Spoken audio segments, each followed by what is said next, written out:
Okay. Yeah.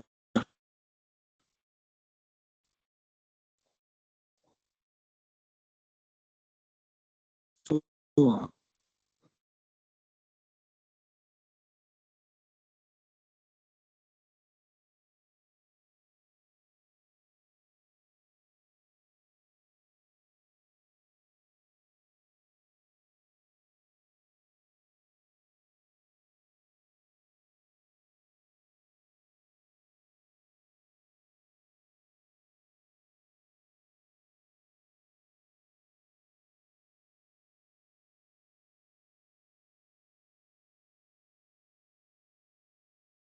so as I was saying,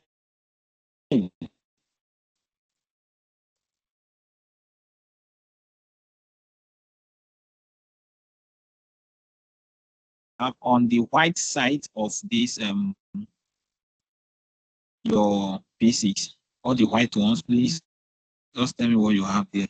I want to see it on the chart. Let's use the chart. Type the number of, if you have 5, you have 10, you have 3, just put it down. I haven't seen any. Can anyone hear me?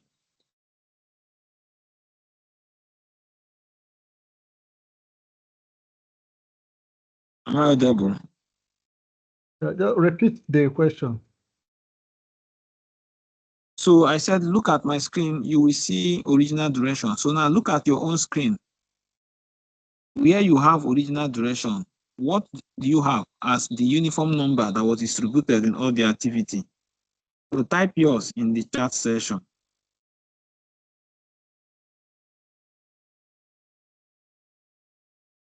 I'm still waiting. I haven't seen any. Like my own is 2 days. I have 2 days, 2D.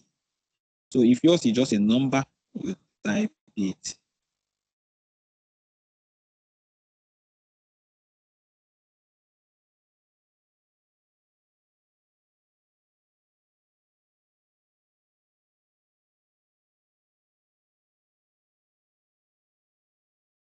Okay, I can see 5 from Jude. Who else? Please, can you come again with the question? I didn't get it. My network was not okay.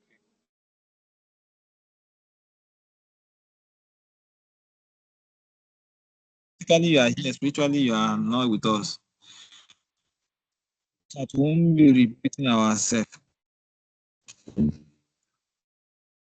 The question is simple. If you are with your system, open your PCs. When you open your PCs, you will look at this heading where you have activity ID, activity name. You will see a column called original duration.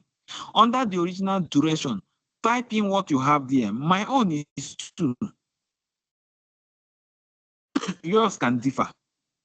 Type in what you have there. You see a number is distributed evenly. Mine is 2, 2, 2, 2, 2, 2, 2, 2, 2, 2, 2D, all true. So just tell me yours. What do you have in your own? Somebody have typed 5. That 5 is in his own. So I want to know what other people have in their own. We are about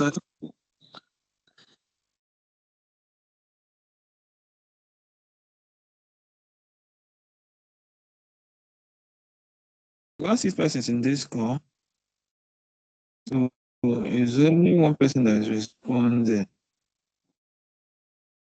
What's the issue? The issue.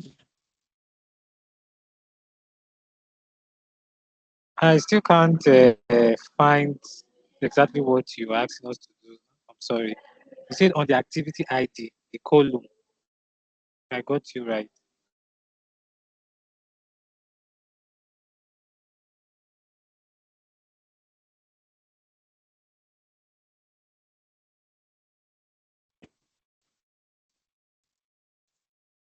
Can you see my, can you see my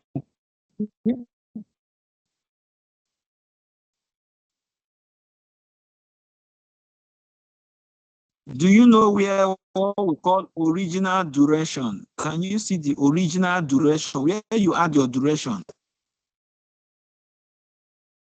Okay, yes, I can see it now. Original duration.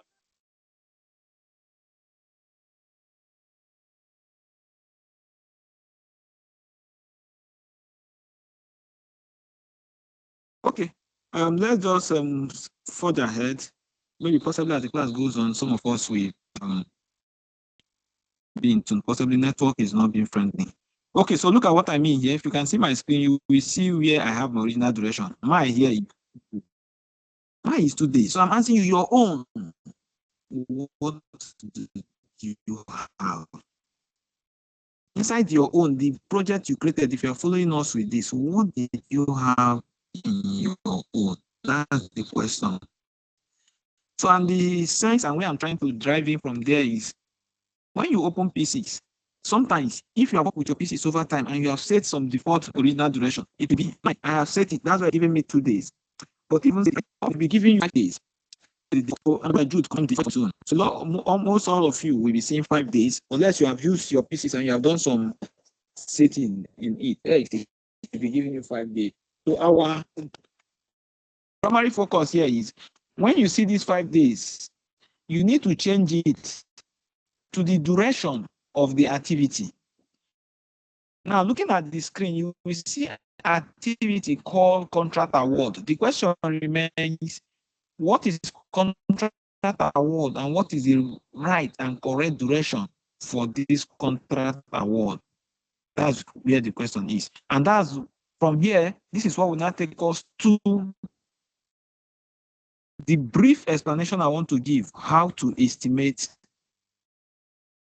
the duration of an activity. Okay, now a fresh time you just saw contract award, you don't even know what it is, and you have seen contract award, and you are asked to put duration in these activities. Because if you are just scheduler, you give the scheduler everything, he will schedule, you will give him duration. But if you're a planner, they will give you scope of work, they will give points, you will be given a bill of quantity, and you will be asked to use those things to do your scheduling, to do your plan, schedule it. So you can see the difference between a planner and a scheduler. A scheduler will give her all the things. You will write out all the whole activity, write out the WBS, the same way I present it in MS Word, but only use Excel. You also put the relationship and you hand it to just copy them, paste them in pieces. But a plan will be handed over the scope of work, all the raw materials, BOQ, drawings, they will ask you to use it and develop your schedule. So that's why we now ask, how do you estimate your duration if you are trying to use it to develop your schedule? Okay. Now we'll give you the 4 methods of estimating duration. Number one is personal experience. It's also an interview question that we ask you, how do you estimate the duration of an activity? So you tell the person that number one is personal experience, and the question remains how. For instance, let's say I've worked in this similar project in your past workplace, right? And now you are in a new, working with a new company, and you are given a similar, you already know the duration it actually it becomes an experience in you to tell somebody that if I have this activity, I can finish it with 2 persons in 1 day, right? For instance, contract award. What is contract award? In your previous project, you know contract award, and it's just a meeting that can last for 2-3 hours, right? Where the stakeholders comes together, including the contractor, right, to sign off the contract and the snap picture. That's just it. And they hand over the contract documents to them, and they make commitment to deliver the project safely, on budget and on schedule. And they turn their back and go. So it's just a 2 hours or 3 hours meeting. So now somebody say estimate the duration, and you already know. It's very simple. You just put 2 hours. You just put 2 hours. I don't know if that makes sense. That's what we call personal experience. You have done it before. You have the idea. You can tell somebody how long it takes to do that job. Okay.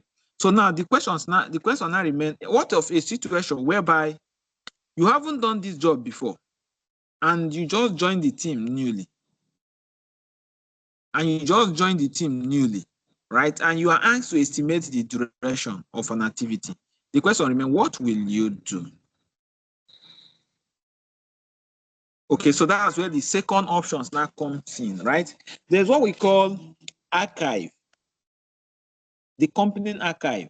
So every company specializes in a particular thing.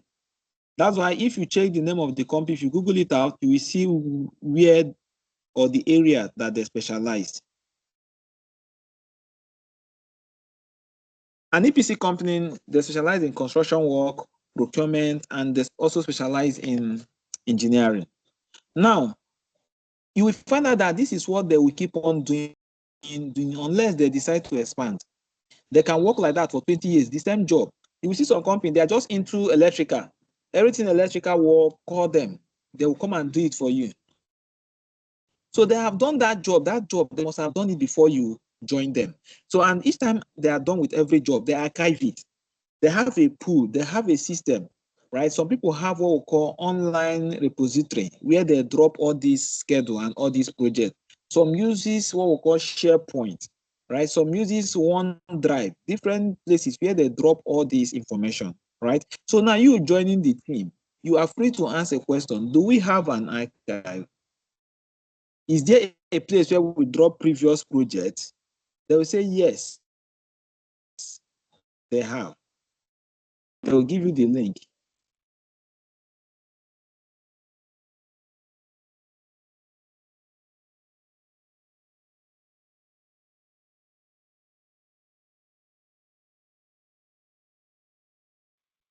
You say yes, they have, and they will give you the link to the archive. Okay. And when you open the archive, you can now start looking for similar projects. When you look at similar projects, let's say, for instance, the same contract award, you don't know anything about it, or you don't know how long it normally takes them. You can open similar project to find contract award. When you see it, you check the duration they use. You also check the number of persons they use. So with that, you go and update your schedule to that number of persons and duration. I don't know if I'm making sense.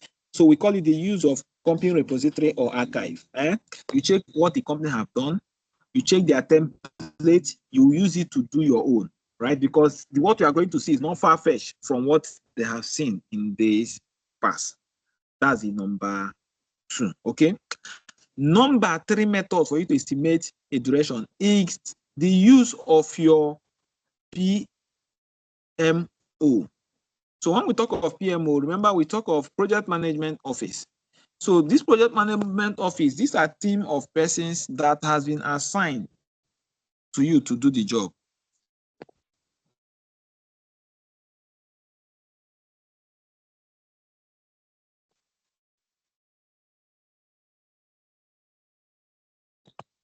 These are, they are personnel. We call them indirect workers, engineers that have been assigned to you. And most, they are also what we call SMEs, subject matter experts.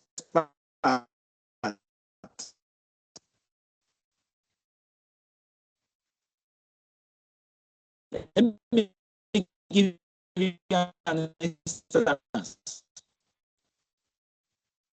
Your company actually won a contract to build maybe a 7-story building. And in the course of this contract, they want to employ an expert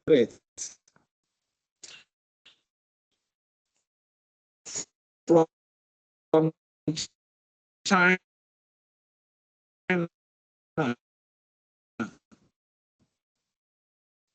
or from Japan.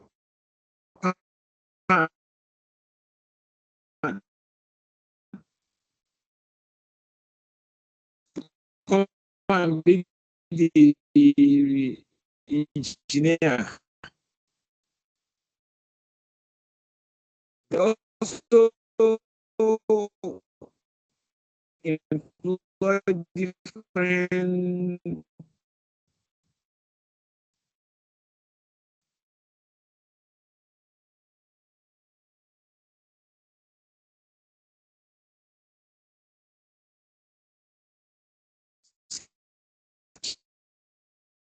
skill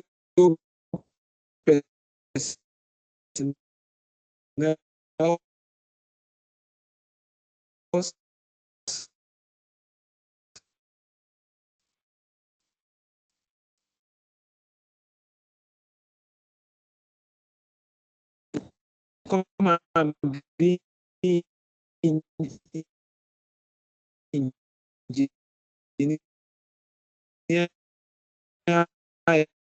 electrical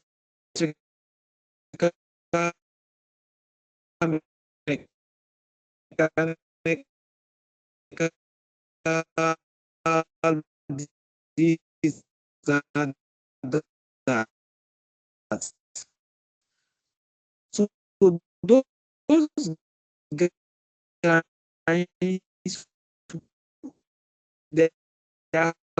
coming with a lot of knowledge.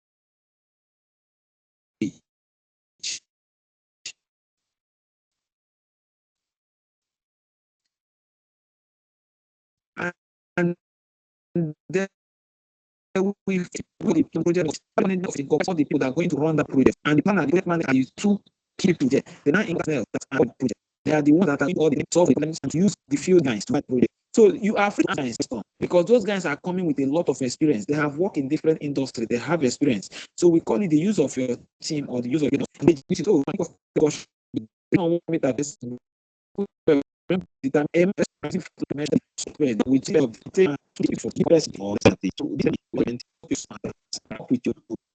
I think the fourth one now. Okay, the fourth one we have mentioned the use of your PMO, right, which is your team. If they have the experience, they give you the estimate, tell you how long you take them, the persons that will be involved, and if they need equipment and whatsoever. With that, you get the duration of that activity. Okay. Then the next one now is what if your team, none of them have done that job? They haven't been involved in similar projects, right? And also remember, when you say your team including you yourself and people they know. Please take note of that. Your team includes you as a person and the people you know and people they know. If, for instance, you have a project, they give you a project to do, and you are not, it's not to your team, they have not done it before. So you also think, do I have anybody that must have done it? You must start to reach out to people. You text them, you call them, see, I have this project, the mantling of and installation of this. Have you done similar thing? Right? When your friends, none of them have done it, colleagues, all people related to you, you know that are involved in project have not done it. So that's where we said your team or your PMO are not knowledgeable in that project, right? And you will not say because of that we can't do this project. Is a no. Okay. You're now probing into the next one. The next one is what we call the use of. The next one is now what we call the use of SMEs. Okay. Or remember, I also mentioned that your teams are SMEs, right? But now there are some SMEs. We call them consultants. They specialize in those advice. You can't employ them because of the money they charge, right? What they specialize in is in different fields, okay? What you do is you now consult them. And you cannot go as a person to consult them. Remember, your team cannot do it. They don't have knowledge of that scope. You yourself don't have. The company have not done it before, right? At this point, you now go to your project manager. Tell him you guys have a challenge that you don't have idea on, you're not knowledgeable enough about this particular job, and it needs to be sorted out. So your project manager will now ask you, what do you suggest we do? You now tell him, we need to look for someone who have done this similar thing, right? You now see people will start thinking, say, yes, in Shell, they have this project to stand so people. Hey, Total, I've done it. You understand? You start thinking aloud. You now say, okay, who did it for Total? That's when your management now comes in. It's no longer your job. They will now go on, comes in. Who did it for Total? They will make inquiry, call Total. Total will tell them, look, we consulted a firm in China. I said, okay, can we get the contact? They give them the contact. They consult the people. The people will now say, okay, what do you want? You want us to come and they say, no, we already with the contract. We just need your advice how to go about it. They will tell you, you will pay us so and so amount of money. Your company negotiate with them. They will send somebody. It can even be a Zoom meeting, whereby they will tell you everything. Sometimes they will stimulate it and give you the stuff in a video. You watch it, and you see the team will be totally enlightened about that project. Their fear will be eliminated, and they are good. Let me tell you a story. We have this issue, I think, sometime 2020. That's 2023. 2023, yeah? Yeah. We are actually trying to install, there is a turbine maintenance. So we are trying to install some certain mechanical equipment inside the turbine. And the truth about it is the turbine has run for more than 8 years. And all the maintenance, because every 4 years we do shut it down and maintain it. But all the maintenance that has been done on that turbine, none of them have involved working inside the turbine chamber. Now, something happened. The turbine started leaking oil, and it was obvious that we need to lose the chamber at that point, right?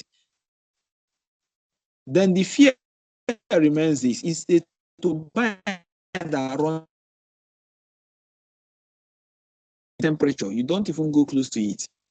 Now, you can't go there to do inspection, although oil is leaking. But we need to now plan to shut it down and work on it. And we haven't done this before. Within the company, they haven't,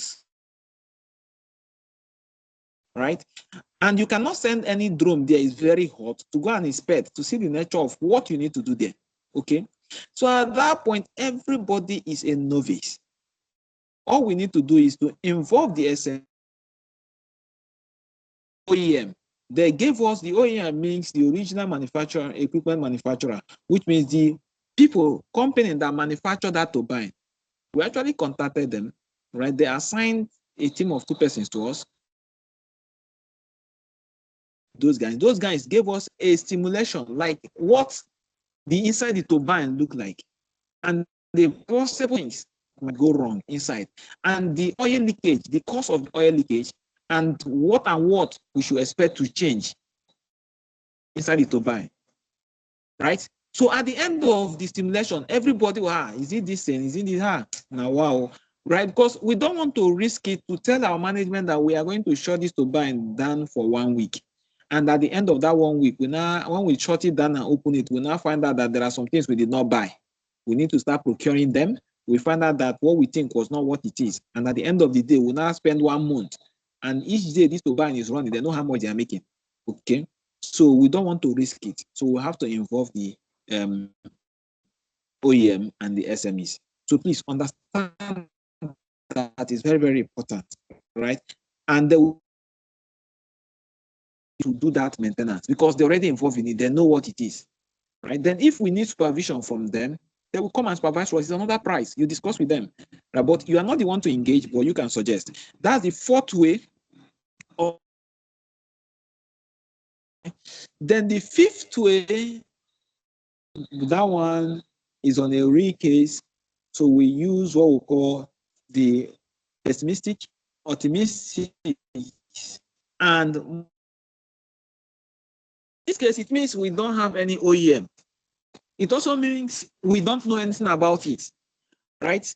It also means we have done all our diligence. We cannot lay hand on any information, but the little information we have, we use it to run a risk analysis.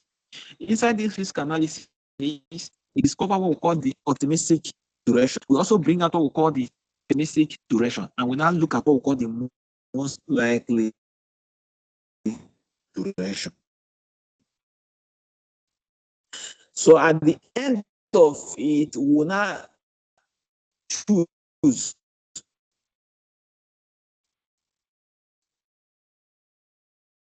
worst case scenario to be 1 2 weeks. With what information we have on ground, we're estimating it to be 1 week.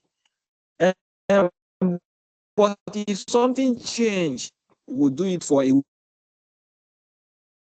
But 2 days. But if worst case scenario, everything in Dubai, we need to change it. It takes us 2 weeks. And they'll say, okay, if that's the case, let's plan for the worst case. 2 weeks. Let's go.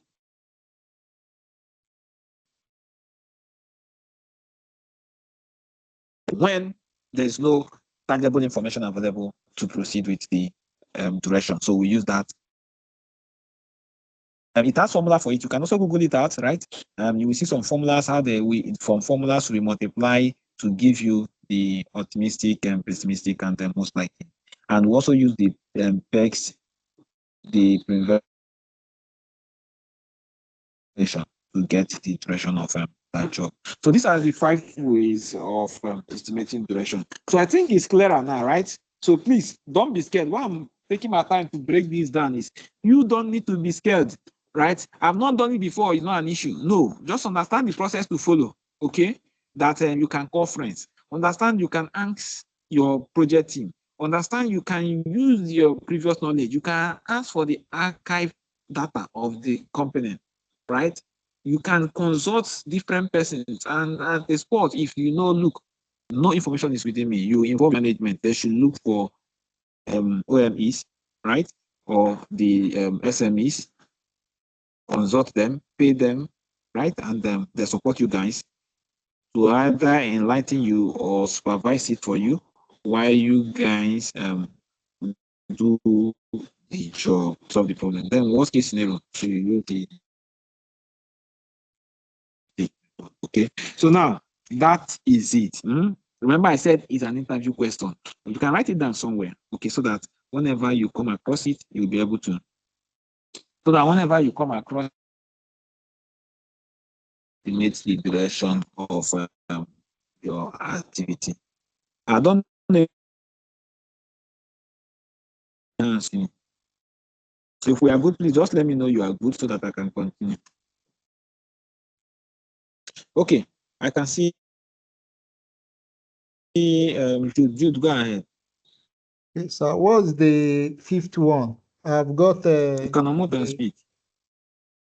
yes, I've gotten the personal experience, company archives, use of company EMO. We can't hear you. Come again. You are breaking at some point. Just start afresh. Okay, I said what is the 5th one? The 5th one.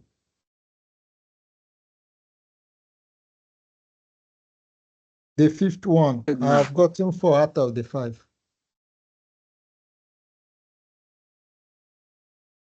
Which one are you missing? Is it the last one? Yeah, it's the last one. This is another. It will give you the most likely. That's the 3 results the analysis will give you. And is a scenario whereby no information, concrete information is available about that particular task. Please, I can't still get get that's clear now. I can't still get it. The network is just breaking. The last one. Okay, I said 1 is pessimistic, optimistic, and most likely.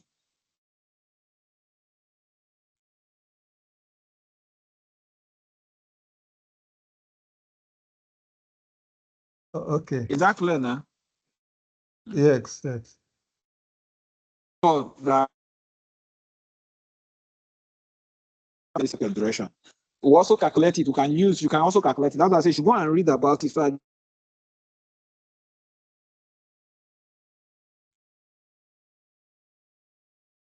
you will have some more information. So just to confirm, you can see my screen.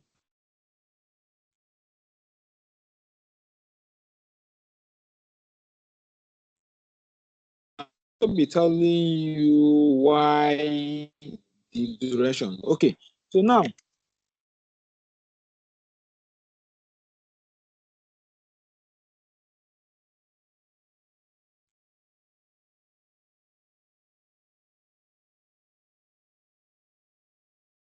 So the first one, remember I said this is an activity.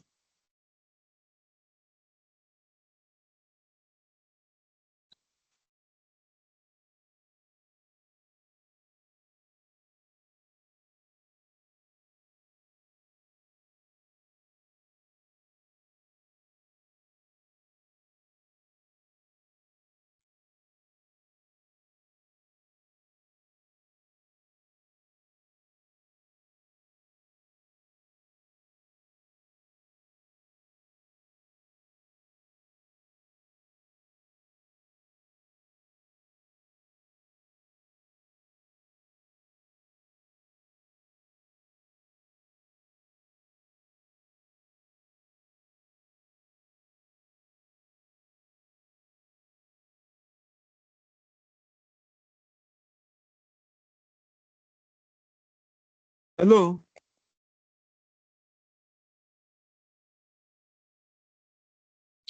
We can hear you. We can hear you. I can hear you. Hear me.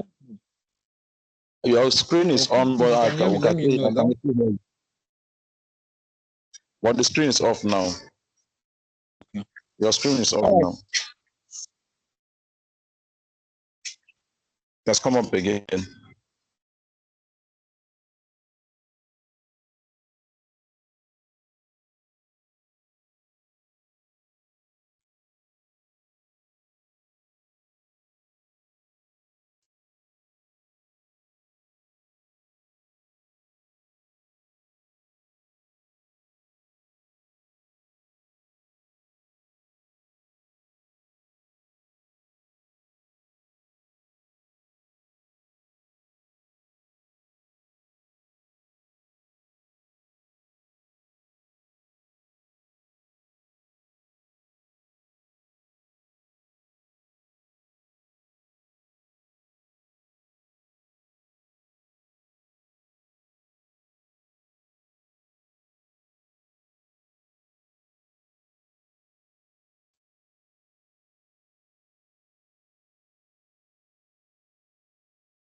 Hello, is my screen off now? No, can you see my screen now?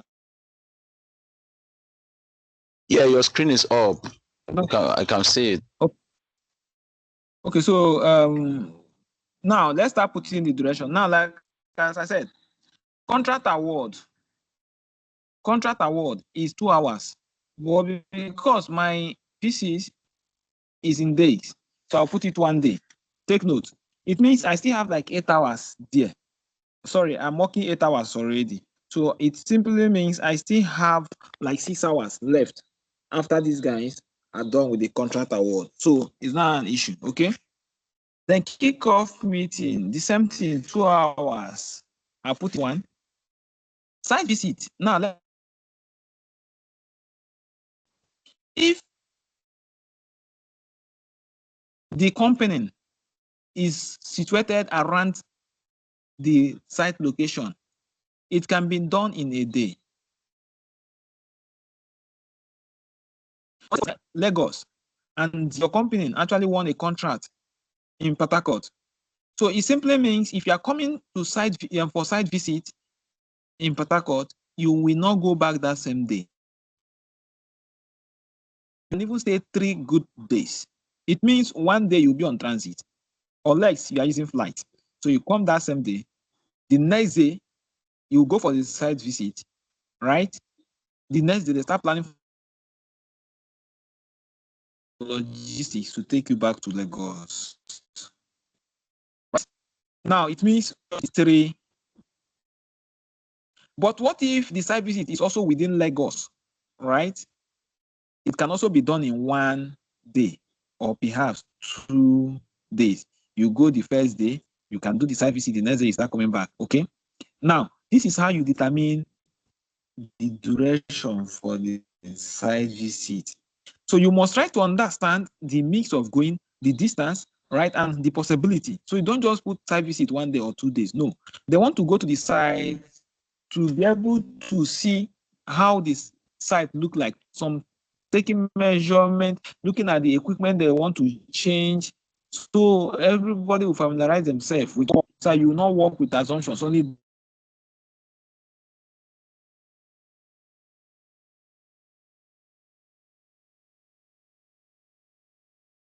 2 or 3 days, then you come out.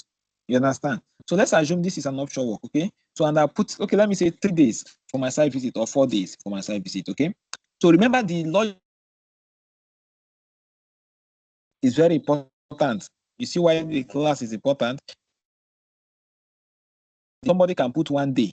You should also know the logic. And that's why I say plan, even though somebody have done the schedule and put 1 day, you can ask questions. After this site visit 1 day, how is it going to be? Who and who is going? Where are they coming from? So you'll be able to understand if this site visit is visible with 1 day. And also note that after site visit, there is a report that will be released, okay? So that you can also add it to your own, like, okay, site visit and site visit report. Because after site visit, you need to pictures or from the output from your site visit. Okay. So now the next one is procurement. Okay. So in procurement, every organization, right, the procurement team knows the process of this procurement, and they also understand how long it takes based on past experience. So you don't have any problem. You just consult the procurement team. Call them, Mr. John, right? And you should also understand that this procurement, one, it might be in country. So that when you start hearing those words, you won't be confused. There's what we call in-country procurement. So it means I have a project in Port Harcourt. I stay in Lagos, but I'm going to buy the items, the material for that. It can be from, not be from money, but I'm buying within the country. So we call it in-country procurement. In that case, I can put a phone call today and they supply it tomorrow. So I have a little bit time to play around, because I can just enter motor and go to the store and pick it and load it in the next hours at the site. Once buy it, it's already in the country, just for me to put call or go to their shop, they send it to me. So we call them in-country procurement. So in in-country procurement, they don't take a lot of time. So we just need to confirm from the procurement team, right? They will give you the case. Is in country, I can just 14 days. So within 14 days, the material will be available. Okay. Then let's say the verb is no longer in country. The verb is what we call LLI. Please take note, write it down. You will be hearing it off.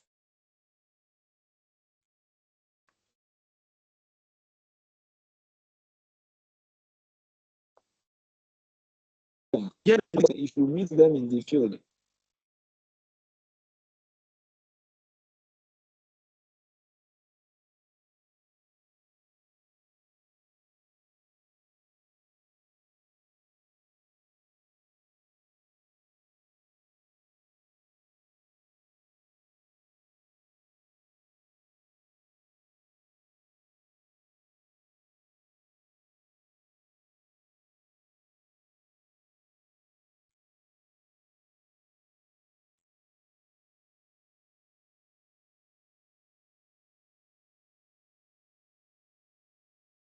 Hello, can you hear me?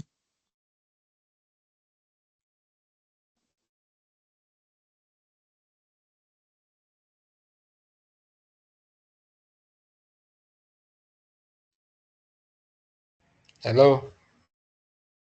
Hello. I can hear you. I can hear you. I can hear you.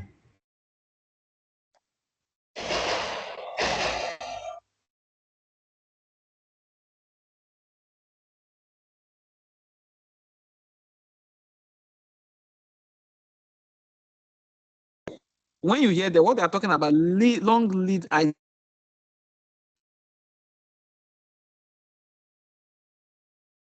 from abroad. And remember, nobody will be telling you we are procuring, where is the, when is the spool or the pipe coming? No, you'll be hearing and where is the, when is the LLI arriving? That's what you'll be hearing. So they're telling you when is the long lead items arriving? That's what they are answering, right? So it might look confusing, but when you hear those language over time, you become used to it and you start using them. And that's why every field have their own, they have their own language, they have their own words, right? All the whole field, they have their own words. And what part of what you need to learn is those words. Okay, so please take note. So long lead item, anything you are buying from abroad is a long lead item, and it takes minimum of 3 months. It takes minimum of 3 months. Unless you want to do what we call express shipping. For express shipping, you can put it in flight in the next 2 or 3 days. Is here with you. Okay. Most often it pass through. And why it takes long like that is, you know, just imagine you want to buy, let's say you want to buy 50 pipe, right?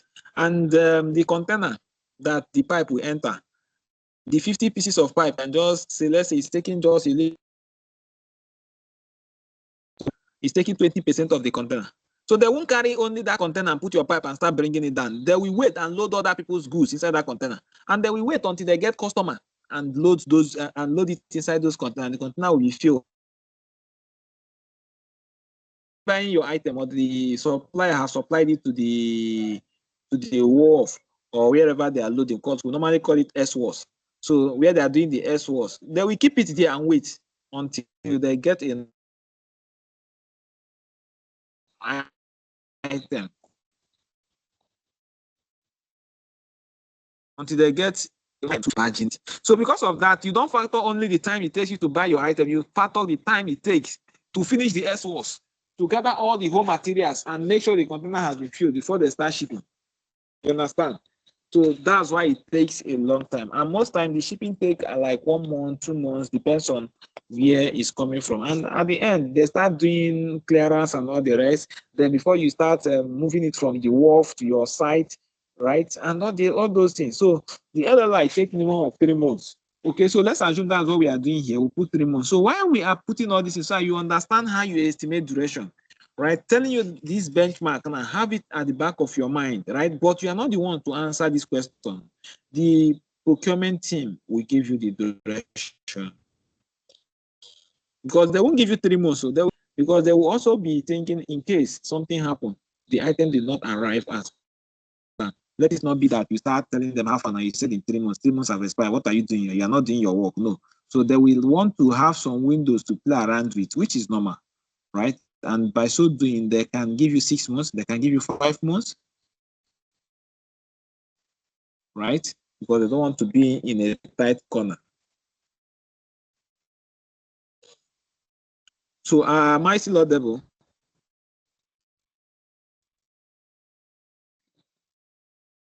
Yes, you are very clear from here.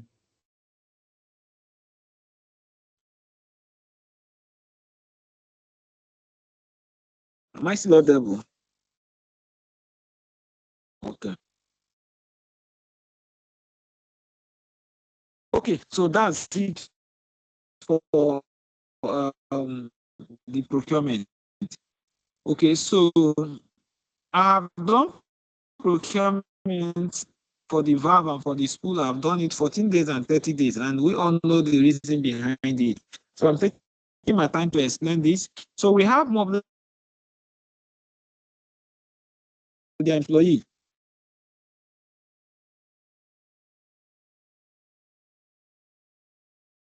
And for equipment, we can put the same. Okay, so you can see what we are doing now.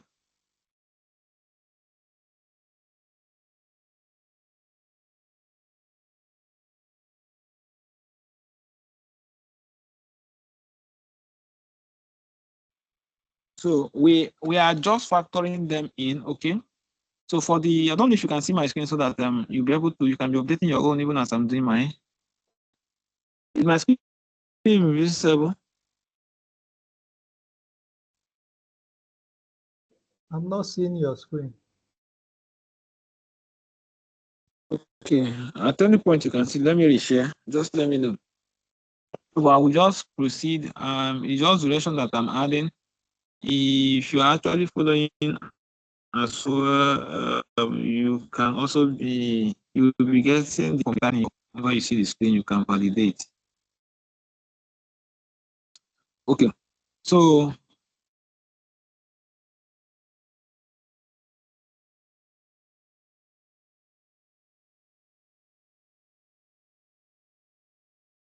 the next thing we have there The next thing we have there is we are done with, okay, we now enter into fabrication. Okay, so fabrication work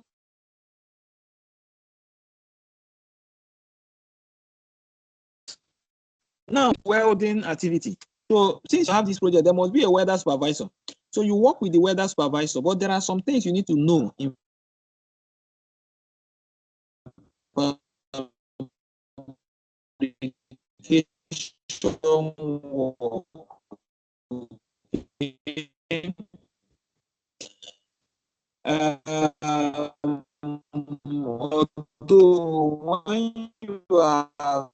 when you start working, you get a normal, a balanced experience. But in the course of this class, part of the things you need to know is processes. Okay, and that's part of what I've stated on the screen. So part of this process is very, very simple. They normally buy the pipe in the maximum length. And I think the maximum length of most of those pipes is like 40 feet or thereabout. I don't know, either 40 feet or so, 40 meters, I don't know. Another thing, if you want to add, if you watch the plumber guys, when they want to join two pipes together, they will use fire or lighter to burn one section so it will be soft. Why they of steel? What we normally do is we fillet one, we fillet the two sides so that when we put them together, they will form V shape. The two pipes will join together. So that V shape is now where we now apply the welding so that our element, we use our element to cover it. Okay. So, and in that case, in that particular case, we say you are trying to do, you are filleting it. Okay. The next step is tack welding. After you have filleted it, you bring it together, right? When you bring it together, you do what we call dimensional check and you tack weld. Tack weld means they are not welding is full. From now hence on, if you're opportune to be where the welders are working, just take software and start monitoring what they are doing. And if you are lucky enough, you're working in the industry and you have qualification, yeah, start going close to them to study what they are doing. You understand what I'm telling you. So you will see that they will place the pipe rack and they will join it together. They will just use the electron and they will weld it in joint. They will just wear some more here, wear some more here, which is the quality control guys. They will come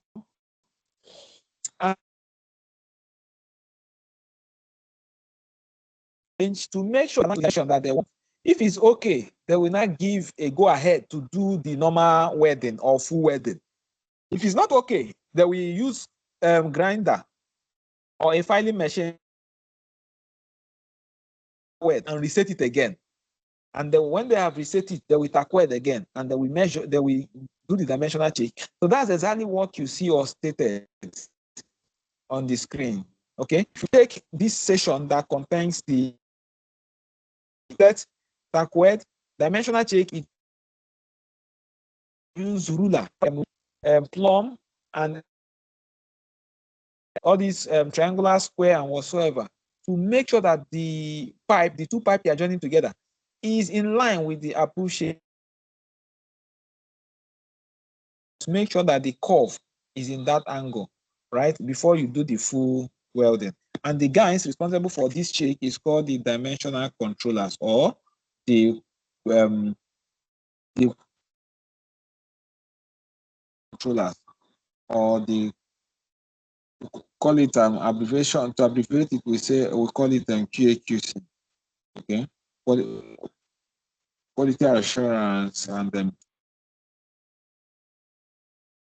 when we are done with all these steps, you see all these steps. So now, firstly, you need to understand that if you are fabricating two pipe, you can break it down into pipe 1, pipe 2 as a WBS. But I'm just this. You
Hello, can you hear me?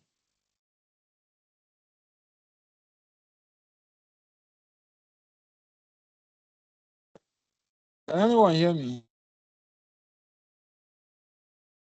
Yes, I can hear you.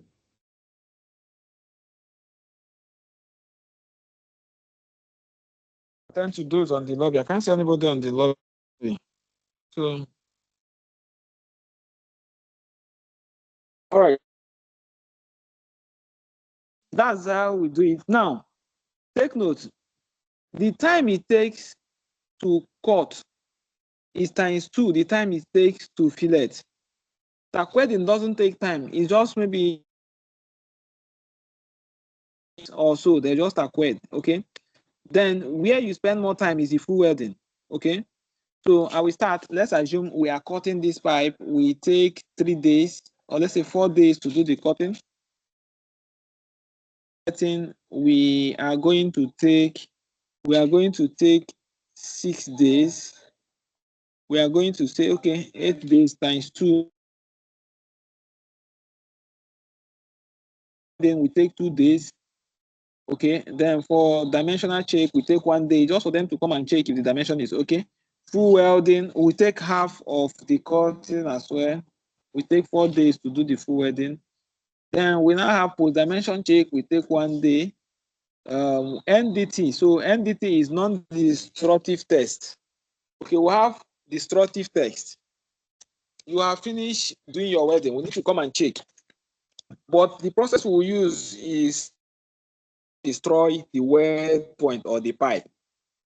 Okay, that's what NDT means, right? So we want to use a non-destructive, a process that will not destroy the pipe, and at the same time we want to in the pipe. And we have different methods. So part of your assignment, please take it down, is to go and browse different method of NDT and a little bit explanation about them. But I will give you one for free, which is the visual inspection.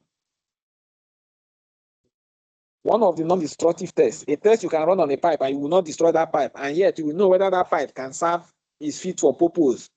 It's called visual inspection. It means after the welders has finished, the supervisor can come there and look at the pipe with his 2 eyes to confirm if the welders, what they did is okay or not.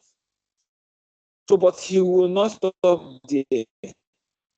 He will carry out other inspection.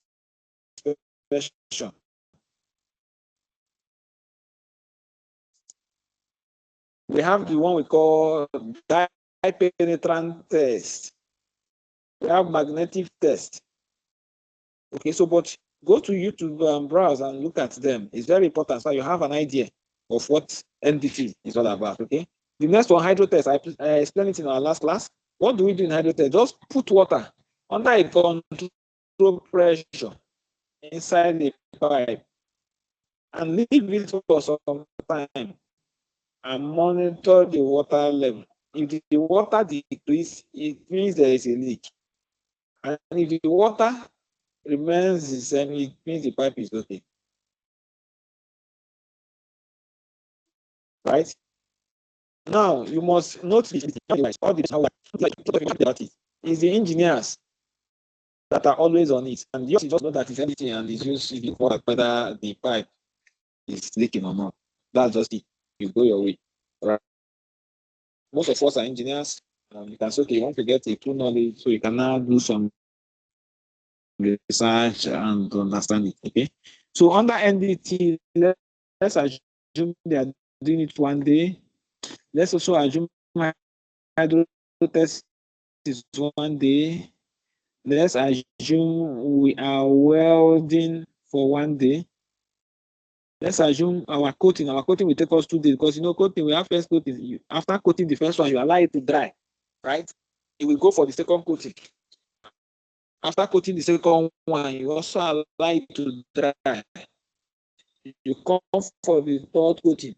Some people normally do 4th coating. Some companies do 4th coating, right? Why are they coating it? They want the pipe to using the integrity of the pipe, okay, to spend all the rest. So they need to coat it very So when we talk of load that, after working in the fabrication yard, you load them out. You can load that straight to the site. You can load that to the store, right? Or to the lay down where they will pack it and wait for the time that they'll mobilize to sites. Okay, so that's what we need to do there. So this one I can just give it 2 days. I don't know if there's question. You can see the way we are going. So want to enter into the next one, which is decommissioning.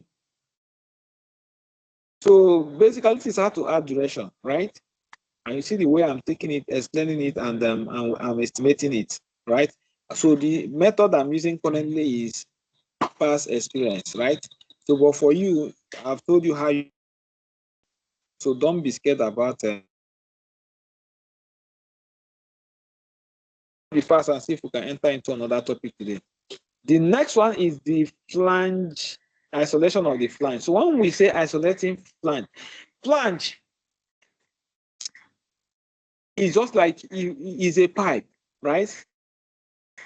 When we say flanges, we mean pipes, right? So this pipe has been installed, okay? And the pipe, let's assume, is carrying a hydrocarbon. We use it to supply crude from location A to location B. And in location A, there is a valve. In location B, there is a valve. The pipe is just between these two valves. And that's what we want to come and change. So first thing we need to do is to isolate this valve. The question remains, how do we isolate a valve? Valve already have a content inside it, which is hydrocarbon. And what we need to do is to close. The pipe have a content, hydrocarbon. We close or shut. Example of that is like the tap in your house. You have a control where you on the tap, which is the pump, the water line in your house. If you want to fetch water and you off it, it's called a valve. So what that tap head is a valve. Okay, so the only difference is that in the industry they have bigger ones, right? And they have different type. The one that have sensors, you don't on them with your hand. They pick signal and they will open. The hydrocarbon will start with the flow start. Someone should remind me. I need to send you some videos on all these things so you will see them live. It's not like let it not be a story. You can also use your hand and go to YouTube and browse them out. We have different types of valve, okay, and they have different type of operation. Yeah, and use this. So that's all. So isolating it means locking the valve. You lock the valve so that no anyone that comes there, the flow will not pass again. But since we don't trust that lock, after locking the valve, now each time you lock up, you find that there's some water dripping, right? So because of that water dripping, we say you should do a spade. So when you are done locking, right, we use something like is still a size of the valve, but it have another bolt. Okay, we now demarcate from the flange, which is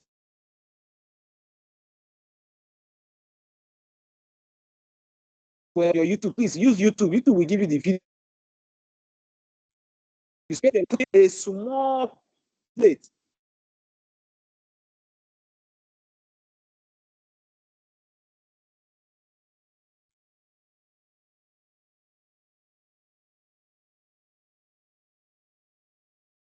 Hello, can you hear me now?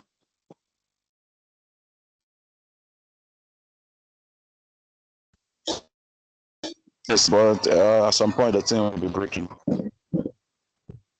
Yeah. Okay. So I think I'm talking about spading now. That's how you spade the line. So you spade the line by putting a small plate between it. Okay. You are not the one to do it, but I'm just explaining so you understand what they are going to do. But what you know is that the line should.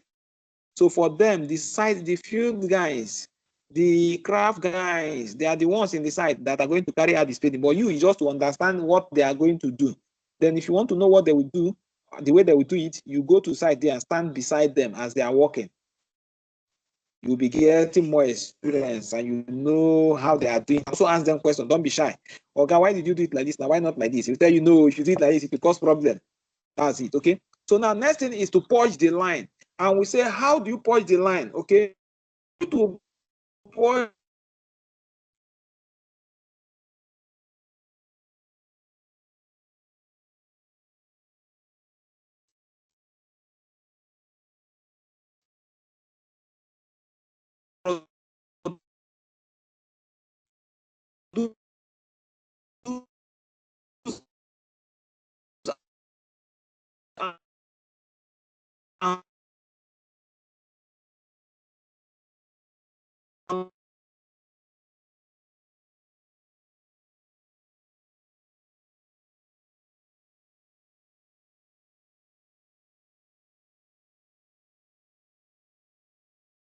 Hello, can you hear me?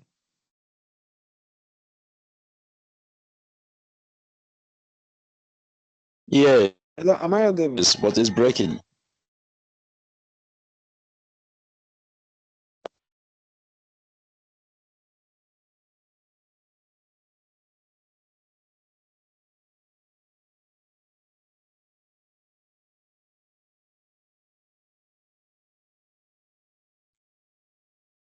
I can't hear you.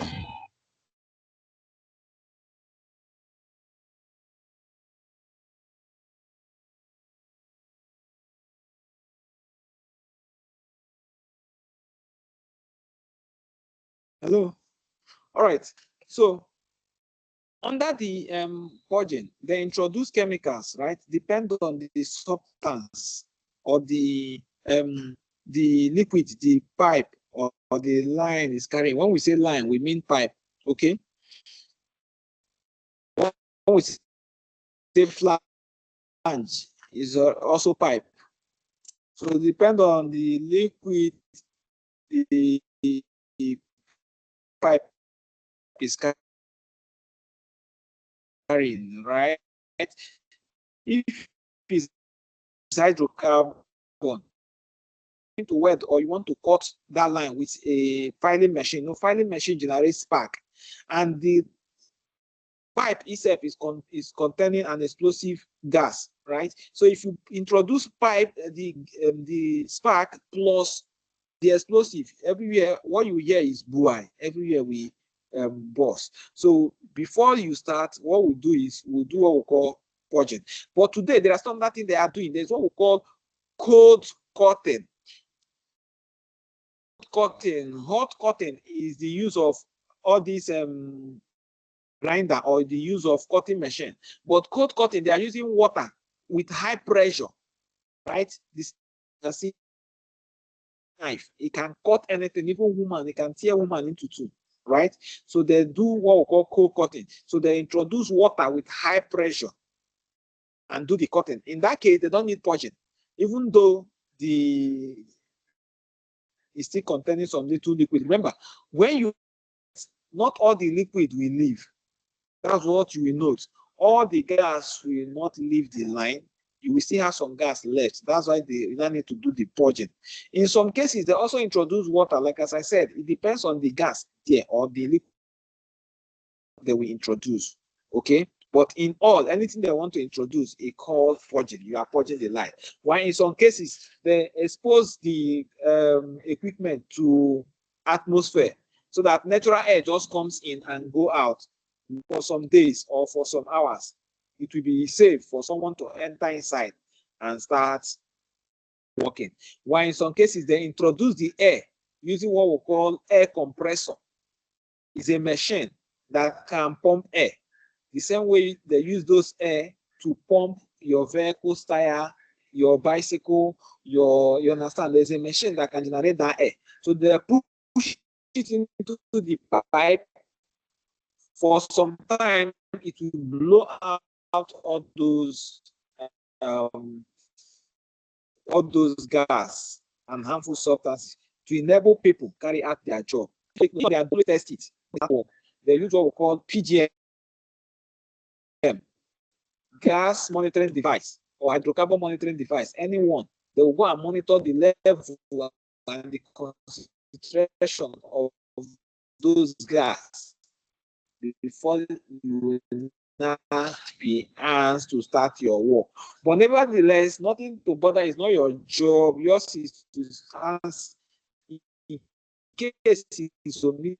You can ask, are we not going to point the line? They'll not say yes. So boat or the screw is not coming out. They file it out. Okay, yeah. So we'll say you break the valve. So now in adding duration, now let me just start adding from the beginning. Okay, unbolting the valve, rigging and removing the old valve before you start installing the new one. So let me start. I'm not assuming, okay, but you know how to estimate. So I'm just assuming now that to isolate this flange takes us 3 hours. Let me put it because it's still within a day. I will also go ahead to spade it. I said it's going to take us 2 hours because we will unbolt and we will now put the small plate between it. Then purging it, let's say it will take us 4 days. We need 4 blow up the facility. Then breaking the valve, let's say it takes us 3 days. Then I come to, these things are not actually sacrosanct. It's not most that anywhere they say break a valve, we say it's 3 days. No, depends on the size of the valve. And I've told you how to get this information. So you need to ask your supervisor, you need to ask the engineers, they will tell you. That's why they are employed. They will give you the information. Okay, so they are the ones to provide all this information for you. Okay. Unbolting, let's say it takes us 2 days to unbolt. Finally, lifting, it takes us a day, but let's make it 2 days in case something happens, we cannot lift the first day. All right, so we go to the next one. We are done removing the valve that we want to change. So now,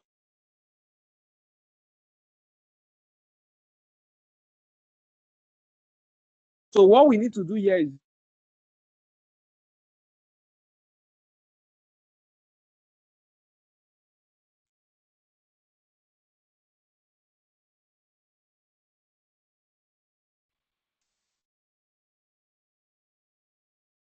so what we need to do here is we start the installation, okay? Now we mobilize it to site. Let's say we are using 2 days to send it to site, right? While the next day, what is we need to lift it, right? And level and put it where we want to install it, right? Next thing is we start the welding, okay? We do the welding activity for 6 days. Installation, which is we now install valve because the welding we are welding on the pipe. Why valve we screw, we bolt, we don't weld by valve. Take note why, because valve always go for maintenance. So we put a flange between the pipe and the valve, and we now screw or we bolt the valve inside the flange. Okay, I will show you all this so that you see how flexible they are. So then installation of valve, let's say it takes us 3 days, because after in the installation we need to test NDT. We do it for 2 days.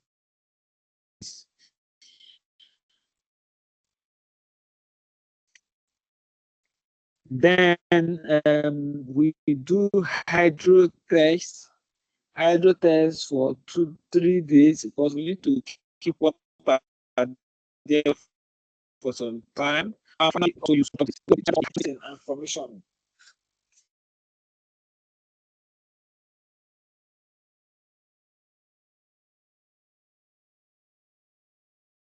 Okay.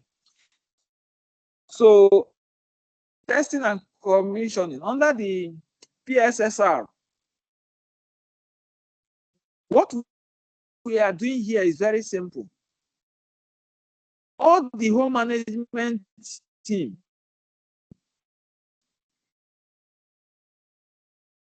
both the safety, the clients, and the contractor, they will go to sites. And what are they going to do? They're going to start looking at all the whole items that have been installed, checking them one after the other, all the whole flange, the bolt, Do we install the whole boat? Is the place neat? Do we actually paint it? Are there some things we need to correct? Everything are there normal? If it's a tap, you on it and confirm. Okay, remember, you shut down an entire plant, and this plant is made up of like 10 or 15 modules, different sections that needs to come together to run, to form the plant. Now you shut section A, section B, want to on them. So before you on them, you will go through each of these sections to start checking if everything is normal, right? The ones that require water gauge, the ones that require doing some tests manually to confirm that it's working. So all those things will be done. And we sign what we call ITP. We sign up the ITP, inspection test report. So you sign it out. Okay, make sure that everything that has been said that needs to be done has been done. At that point, we can now start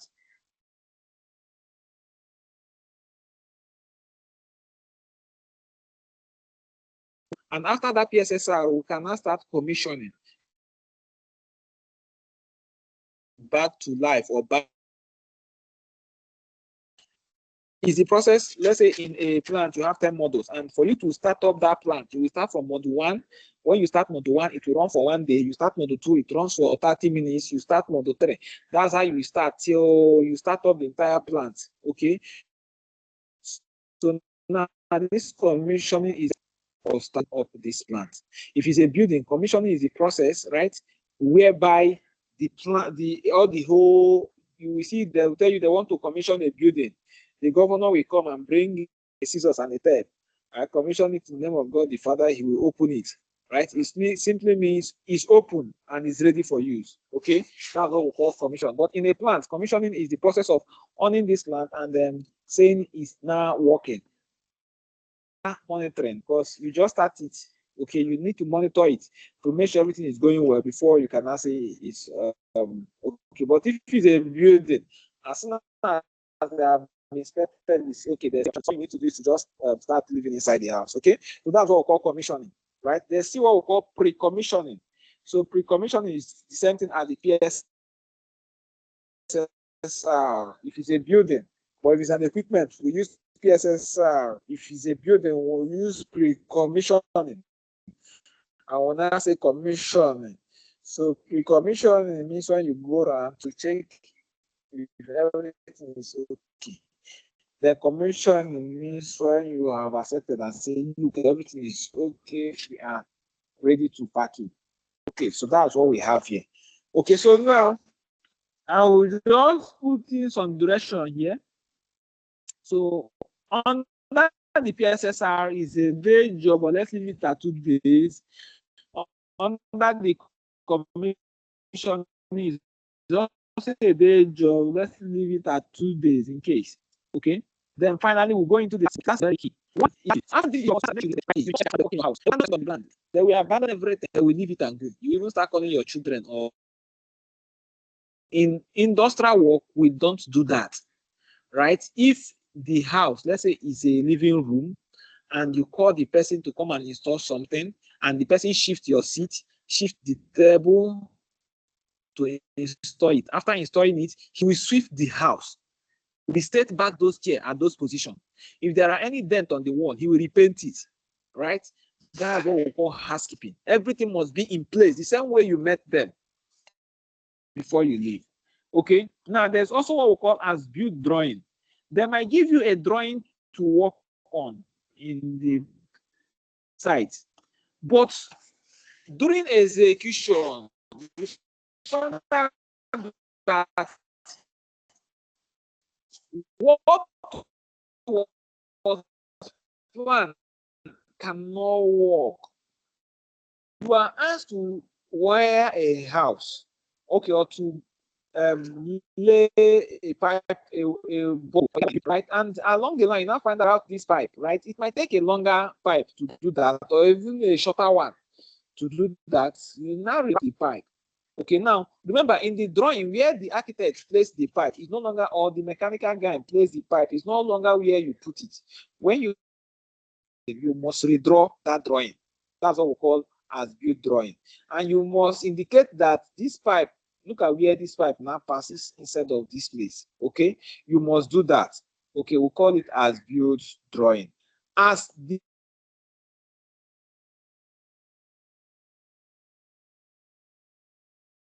what we call as built drawing. This job, you must have hired some. Please come again. Yeah. Sorry, your network is breaking. There and go. You must demob them. These are the preparation to say you are done with.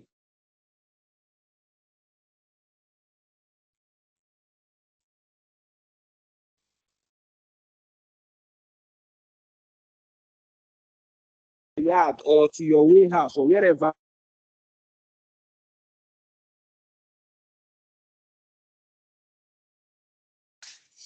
People will employ some personnel and take them to.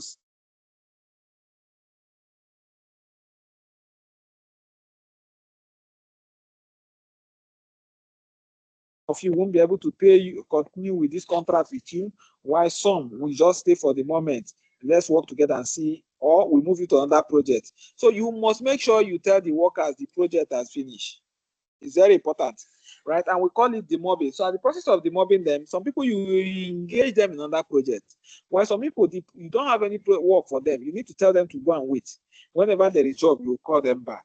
And why some persons as well, okay, in the project, yeah, I think that's all. Either you engage them or you allow them to go, right? But officially, you must demob them, move them out from the facility, and then pay them of why they will them, right? And lastly, before I take your question, Emmanuel, you do what we call handover.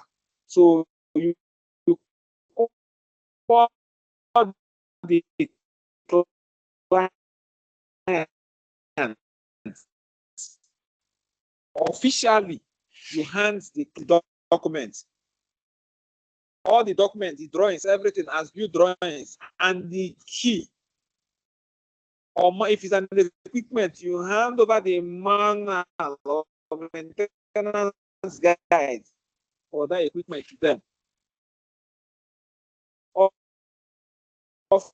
Officially, and you guys will snap picture that this project has completed. Okay, so you will not just leave and go and stay in your house and say, I'm done with the project and we are done now. No, you have not closed that project. Okay. Okay, this question to one things that we can put ask days. As you put 14 days, it takes some time. The mob I put 2 days, equipment also 2 days, and you can unmute and speak.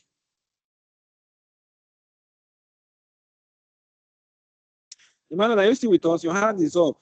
Is it by mistake? I'm here, please. You are talking, you are still muted, so you unmute and talk. And I never knew you have called for question. So I want the. Can you hear me now? Just be audible, sir. We can hear you. I struggle to hear you. But seriously, can you hear me now? Yeah, but your voice is just sounding inside. All right, go ahead. Seriously, just go ahead. It's okay now. Okay, that's the drawing. That change in drawing, the what you are calling that, I didn't get that name. Is it as used or assumed? I didn't get that pronunciation. If you can see my screen, you see everything here is typed. It's typed. If you can't get the name, at least you get the type 1. Right? Okay. It's in this item about that closure. As built. If you also check the MS Word document that was dropped on the platform, you also see it there as built. So you can open the MS Word file.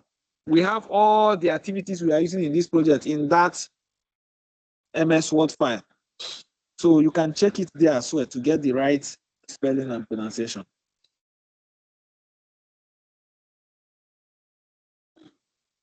Any other thank question? you. Any other question? So this is basically how to add activity, how to add duration, okay? So time is not on our side, but quickly I will introduce something which is actually relationship, okay? I will introduce relationship, okay? So we have 4 types of relationship. We have 4 types of relationship, okay? And one of these is start to start. And 2 is finish to start. Why the next one we have in terms of relationship is finish to finish and start to finish. That's 4 of them. I know somebody must ask, what is relationship? And why do we even need relationship in a project? So in human, we have relationship between human beings. So, but that's not what we're actually talking about now. What we're talking about is the relationship that exists between your schedule. What type of relationship is existing between activity number 1 to activity number 2? That's what we are talking about, okay? And in explanation, for the start to start, it means the activity number 1 and activity number 2 are starting at the same time. Like in our case, we have contract award. We have contract award, and we also have kickoff meeting. So there's a relationship that needs to exist between 2 of them. And how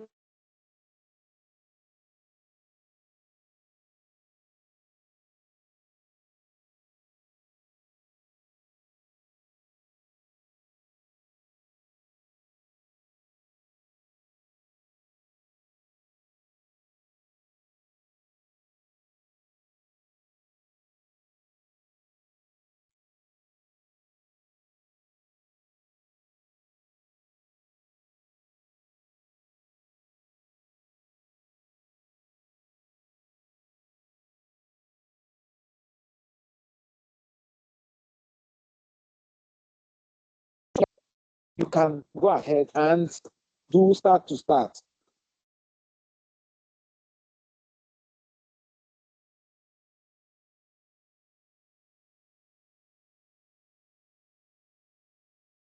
Next one, okay?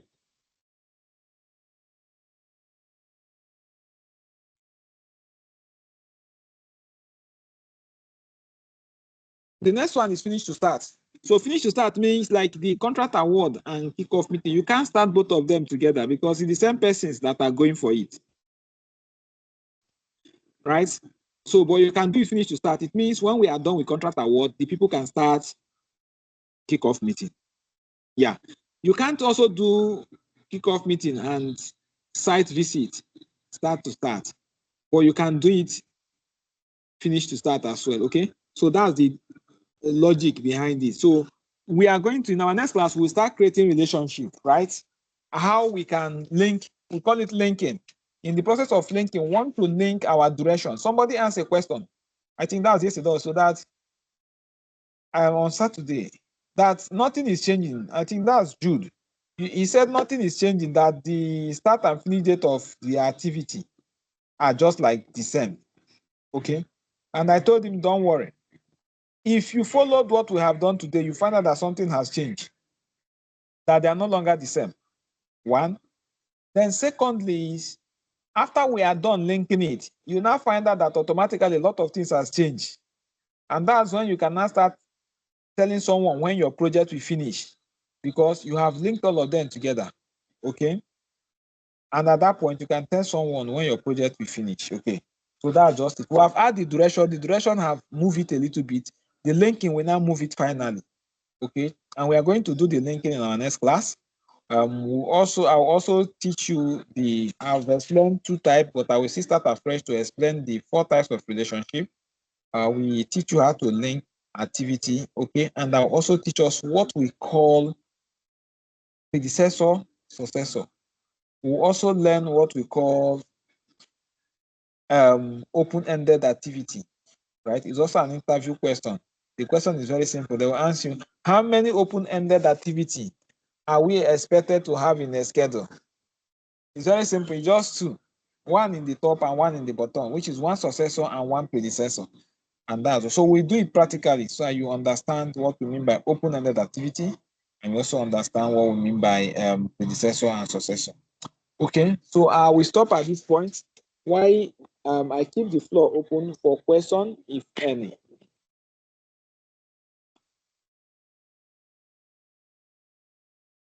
Please feel free to answer your question. I know I've said a lot of things that are confusing, both the ones that you might not be able to, you have not had before, right? Please feel free to answer.